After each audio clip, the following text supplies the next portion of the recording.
السلام علیکم ورحمۃ اللہ تعالیٰ وبرکاتہ۔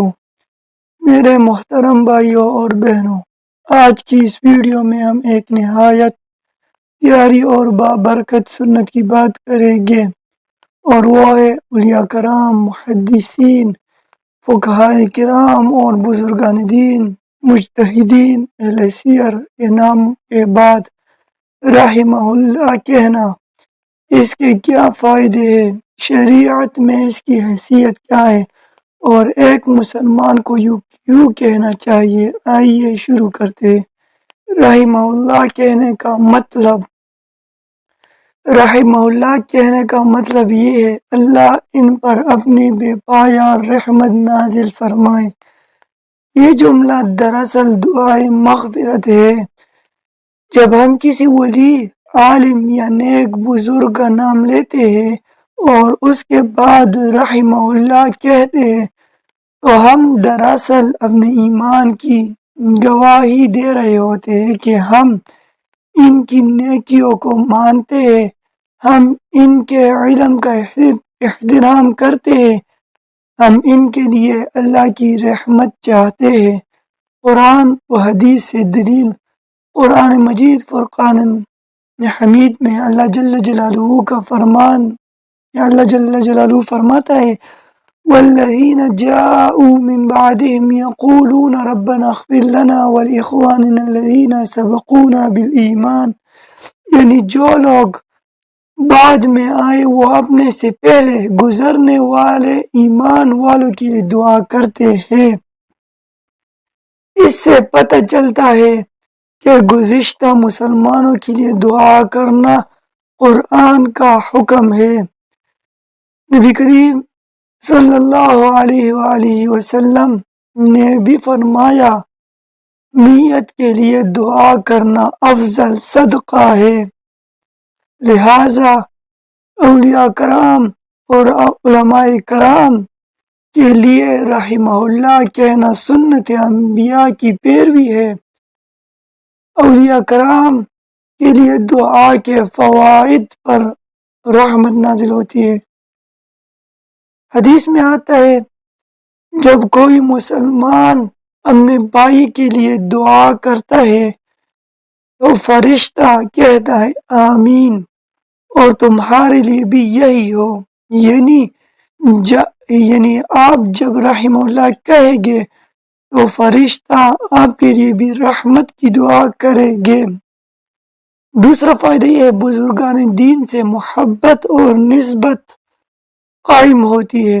اولیاء کرام کے نام کے بعد دعائے رحمت کہنا ان سے عقیدت اور احترام کی علامت ہے۔ یہ دینی رشتے کو مضبوط کرتا ہے۔ تیسرا فائدہ علم و دین کی قدر پیدا ہوتی ہے۔ جب آپ علماء کے نام کے ساتھ رحمہ اللہ کہتے ہیں تو آپ دوسرے سننے والوں کو بھی بتا رہے ہوتے ہیں کہ یہ لوگ قابل عزت ہے، قابل احترام ہے، ان کے علم سے مسلمان آج بھی فیض اٹھاتے ہیں۔ چوتھا فائدہ یہ دعا صدقہ جاریہ بنتی ہے۔ بزرگان دین نے جو دین ہمارے لیے پہنچایا، ہم ان کے لیے ایک جملہ دعا کر کے ان کی نیکی میں اضافہ کرتے ہیں، یہ ان کے لیے بھی صدقہ جاریہ ہے، اور ہمارے لیے بھی نام لیتے وقت ادب مکمل ہوتا ہے۔ پانچواں فائدہ یہ ہے کہ نام لیتے وقت ادب مکمل ہوتا ہے۔ اسلام نے سکھایا ہے کہ نیک لوگوں کے نام احترام سے لیے جائیں۔ رحمہ اللہ کہنے سے اس احترام میں اضافہ ہوتا ہے اور دل میں خشوع پیدا ہوتا ہے۔ یہ ضروری ہے کہ علماء و اولیاء کے لیے دعا کیجیے۔ ایک سوال پیدا ہوتا ہے، اسلام نے احسان کا بدلہ احسان ہے،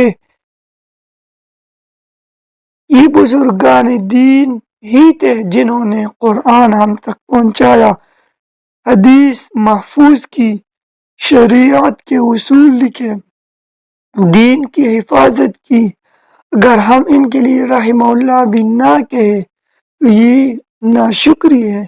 لہذا جب بھی کسی ولی، کسی بزرگ، کسی صحیح العقیدہ سنی عالم دین، عالم ربانی کا نام لیا جائے تو فوراً کہے رحمہ اللہ یا رحمت اللہ علیہ۔ میرے عزیز بھائیوں اور بہنوں، آئیے آج ہی نیت کر لے کہ جب کبھی ہم کسی بزرگ ولی یا عالم دین، عالم ربانی کا نام لیں گے تو ضرور کہیں گے رحمہ اللہ، تاکہ اللہ کی رحمت بھی ملے، ثواب بھی ملے، اور ہمارے دل میں دین کی محبت بھی بڑھتی رہے۔ اگر ویڈیو پسند آئے تو لائک کیجئے، شیئر کیجئے اور چینل کو سبسکرائب کرنا نہ بھولیے۔ جزاکم اللہ خیرا کثیرا فی الدنیا والآخرہ، والسلام علیکم ورحمۃ اللہ۔